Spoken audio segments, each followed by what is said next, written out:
Une chance que les films sont bons, hein, parce que ils sont aussi assez longs. Il y a tellement de gros films aujourd'hui, mais qu'est-ce qui rend un film bon? C'est sûr, il n'y en a aucun de pareil, mais on a des attentes en allant les voir. Et ça, c'est ce que je pense.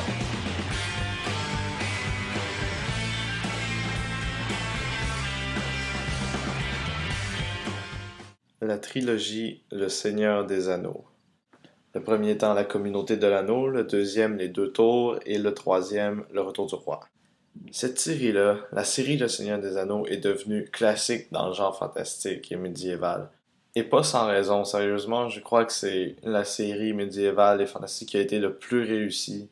Cette série-là, sérieusement, elle avait tout pour elle. Elle avait un casting de la mort, d'ailleurs. Pour Frodon, il y avait Elijah Wood, Ian McKellen qui faisait Gandalf, Sean Astin qui faisait Sam Gamgee, Billy Boyd Pupin, Dominic Monaghan Merry, Viggo Mortensen Aragorn, Orlando Bloom Legolas, John Rhys Davis comme Gimli, Hugo Weaver était Elrond, Bernard Hill était Théoden et Christopher Lee était Saruman. Et il y en a beaucoup d'autres que je n'ai pas dit, mais la liste est tellement longue, là. Au départ, l'histoire du Seigneur des Anneaux, c'est un groupe de personnes qui se fait confier la mission d'aller détruire un anneau maléfique. Et la seule façon de le détruire, c'est d'aller le jeter dans la lave du volcan où il a été forgé. Ce volcan-là, il se trouve au Mordor. Le Mordor, c'est un peu la terre du méchant classique qu'on imagine au Moyen Âge. Le ciel est noir, il y a du feu partout, le sol c'est de la cendre et de la poussière. Il y a des dragons dans le ciel.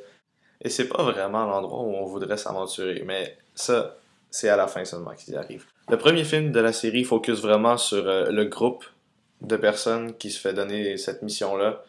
Le groupe qui se fait appeler la Communauté de l'Anneau, d'où le titre du premier film. Dans ce groupe-là, on retrouve Aragorn et Boromir, deux hommes. On retrouve Legolas, un elfe, Gimli, un nain, Gandalf, un magicien, et quatre hobbits, Frodon, qui est le porteur de l'anneau, Sam, qui est son meilleur ami, Merry et Pupin, qui sont deux autres hobbits inséparables. Alors le premier film focus vraiment sur cette équipe de personnes-là et de la façon qu'ils ont trouvé l'anneau et comment ils voyagent pour aller le détruire. Mais vers la fin, le groupe est séparé et pour les deux autres films, on va suivre les histoires séparées de toutes ces personnes-là à travers l'histoire. Et l'univers où l'histoire se déroule est vraiment riche. Je le trouve vraiment impressionnant. C'est beau aussi. Les décors là, sont vraiment fantastiques. D'ailleurs, de la façon que tout a été présenté, on voit qu'il y a beaucoup de cultures qui sont développées en arrière-plan un peu. Par exemple, les hommes, il y aurait deux sociétés importantes, ce serait le Gondor et le Rohan. Et on voit vraiment facilement que les deux sociétés sont pas pareilles. Mais peu importe à quel point l'univers est riche et que l'histoire est bonne, les films sont longs. Alors, c'est peut-être pas une bonne idée de toutes les écouter d'un trait, parce que chaque film dure environ 3 heures en version standard. En version prolongée, vous en avez probablement pour 3 heures et demie chaque film. Et le dernier serait 20 minutes de plus, je crois. Alors, les écouter d'un coup, c'est peut-être pas la meilleure des idées si on veut vraiment l'apprécier, à moins de vraiment, vraiment être dedans et d'avoir du temps à passer là-dessus. Je dis que les films sont longs, mais c'est pas une mauvaise chose parce que il y a du contenu tout au long et c'est pas du temps perdu. Il est bien utilisé. En fait, quand je l'ai réécouté, j'ai réalisé qu'il y avait beaucoup plus d'action que ça à quoi je m'attendais. De mes souvenirs, il n'y en avait pas autant que ça. Les scènes d'action sont vraiment impressionnantes et sont variées d'ailleurs. Dans le premier, on a un gros combat dans une forêt. Dans le deuxième, on a une charge de cavaliers entre des orques et des soldats du Rohan. Les assauts de forteresse sont vraiment fous. À la fin du 2, on en a un qui est rien à côté de celui qu'on voit dans le 3. Là. En fait, presque la moitié du troisième film, c'est l'assaut du Gondor par les orques. Et pendant ces scènes-là, le film montre vraiment bien son potentiel, en fait, avec les effets spéciaux. Les films datent de 2001, 2002 et 2003. Et les effets spéciaux tiennent encore la route. Là, ils sont crédibles. C'est sûr qu'à un certain point, je me disais, OK, celui-là, c'est évident que c'est fait par ordinateur. Mais rien n'est parfait, mais c'est rien pour nous décrocher de l'expérience. Et quelque chose de bien dans le fait qu'il y ait tant de personnages que ça, c'est que tout le monde peut trouver disons, sa place dans le film. Personne ne pourrait ne pas connecter à au moins un personnage.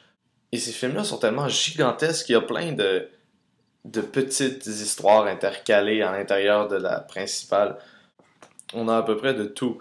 Il y a des amours impossibles, Aragorn qui doit reprendre sa place de roi, la folie de Gollum, Merry et Pippin qui ont un peu une relation de grand et petit frère, Gimli et Legolas qui ont un certain esprit de compétition mais qui s'aiment beaucoup en même temps. Et en fait, le trio Aragorn, Legolas et Gimli est très important en fait dans l'histoire, je pense. Bah, pour moi en tout cas. Je pense que beaucoup de gens, c'est le trio qu'ils apprécient le plus dans le film. Et ça s'appliquera peut-être pas à tout le monde. Mais moi, en tout cas, le film m'a vraiment transporté dans l'univers et j'avais envie d'être dans un monde médiéval pendant que je l'écoutais. Et après aussi. Quelque chose de très réussi, c'est les costumes. Les costumes sont fous. Ils sont vraiment bien faits et ça permet un peu de voir des différences entre chaque culture, comme je disais. Alors, Le Seigneur des Anneaux, une des séries de films à avoir eu le plus de succès,